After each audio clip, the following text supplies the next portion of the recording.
Hi students, in this video we will be solving question number 14 from the exercise 5.7 of the chapter Continuity and Differentiability. This is a second PUC syllabus and the sum we are going to solve now can appear for 5 marks. This is a very important question from Karnataka second PU exam point of view. In part D, it may appear for 5 marks. So understand and learn this sum. So question number 14 goes like this. If y is equal to a into e to the power mx plus b into e to the power nx. This is the function. Show that d square y by dx square minus m plus n into dy by dx plus mn into y is equal to 0.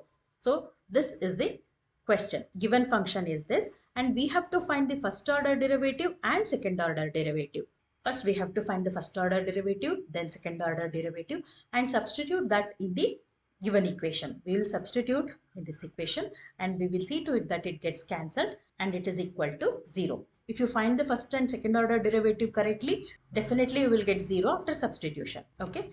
Now let us start answering. This is the function y is equal to a into e to the power mx plus b into e to the power nx. Now we have to differentiate. Differentiating both sides with respect to x. So x is the independent variable with respect to which we are differentiating now. So before differentiating, in such sums you have to identify which is the variable, which is the constant or coefficient. If you look at this, a and b are coefficients. That means they are to be treated as constants, like 2 into e to the power mx, like that, or 5 into e to the power nx, like that. Clear? So a and b are not variables. Then again, e to the power mx and e to the power nx. X is the variable. This m and n are coefficients of x. Again, like e to the power 5x or e to the power 10x, something like that. So m and n are again not variables. They are coefficients, are to be treated like coefficients only. So when we differentiate this, what will be the first order derivative? Dy by dx is equal to a into, because this is a coefficient. So we are keeping it outside and differentiating the variable, correct? A into d by dx of e to the power mx plus b into d by dx of e to the power nx. So we have to differentiate e power mx and e power nx, correct? Now, what is derivative of e to the power x? It is e power x only. So suppose if we have to differentiate e to the power 2x, then what is the derivative? First we'll differentiate the whole function e to the power 2x. Then we have to differentiate 2x also using chain rule, correct? Then it would be 2 into e to the power 2x. This you already know. Just to recollect, I'm telling you this. So it will be dy by dx equal to a into e to the power mx. Now we have differentiated e to the power mx. Now we have to differentiate mx, which will be d by dx of mx plus b into e to the power nx. Again, nx has to be differentiated. So we are writing this as into d by dx of nx. That will be am into e to the power mx plus bn into e to the power nx. Now, derivative of mx is m only, correct? Why? Derivative of x is 1, right? That is the reason.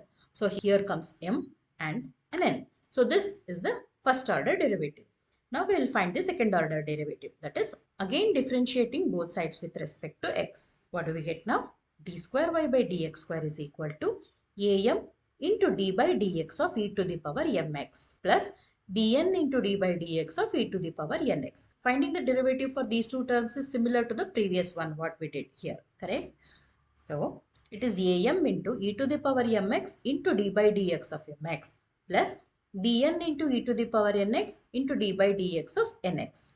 Now finding the derivative of mx and nx, that gives us another m here and another n here. I guess this is very clear now. We are treating only x as the variable. M, n, a, b all are treated as constant or coefficient. Now we have differentiated e to the power mx and e to the power nx. We have to find the derivative of mx and nx. So second order derivative is d square y by dx square is equal to am square into e to the power mx plus bn square into e to the power nx. Now we'll consider the given equation in the question. That is, we are considering the LHS part, which is d square y by dx square minus m plus n into dy by dx plus mn y.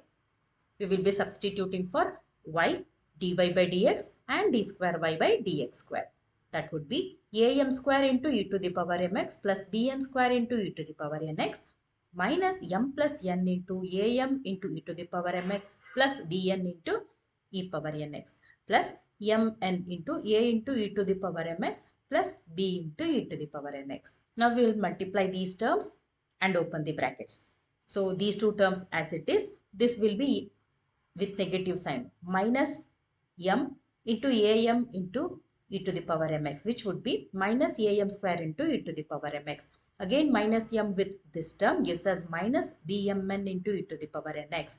Again minus n with this term gives us minus amn e to the power mx, and this with minus n, which would be minus bn square into e to the power nx plus this is again if you multiply m into n to both the terms, it is amn into e to the power mx plus bmn into e to the power nx. Now if you check, all the terms gets cancelled. Let us check one by one. Bn square e to the power nx here again with a negative sign gets cancelled. Now am square e to the power nx, the signs are opposite, they get cancelled. Now amn into e to the power nx with opposite signs gets cancelled. The last two terms bmn into e to the power nx also gets cancelled. Those two terms are with opposite sign, that is equal to 0. So this is what we had to prove, that is d square y by dx square minus m plus n into dy by dx plus mny is equal to 0. This is a very easy and important sum. Please do practice. Only thing you have to learn or understand is which is the variable and which is the constant or the coefficient. It is just that. If you understand that and differentiate, the sum is a very easy one and you can easily score 5 full marks.